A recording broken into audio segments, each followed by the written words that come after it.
Agar siz ushbu 10 ta belgini his qilayotgan bo'lsangiz, unda sizni hayotingiz o'zgarish arafasida. Birinchisi, hayotingizda hamma narsa aralashib ketdi. Ilgari siz orzu qilgan narsalar endi sizni umuman qiziqtirmay qoldi. Qalbingizda tushuntirib bermaydigan bo'shlik paydo bo'ldi. 4. Bir xil sinovlar qayta takrorlanmoqda. Ichingizdagi og'riq kun sayin kuchaymoqda. Hayotingizda birinchi marta qalbingizni ovozini eshita boshladingiz. 7. Yolg'on odamlar va soxtalikdan nafratlana boshladingiz. Ko'plab insonlar hayotingizdan chiqib ketdi. Ishlaringiz to'xtab qolgandek tuyulmoqda. Hamma narsa qo'lingizdan ketib qolayotgandek his qilyapsiz. Lekin to'xtang. Balkim bu yo'qotish emas.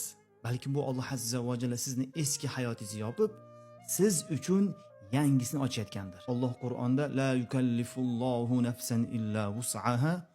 Alloh hech bir jonni toqatidan ortiq narsani majburlamaydi. Agar bu so'zlar qalbingizga yetib borgan bo'lsa, alhamdulillah deb yozib keting.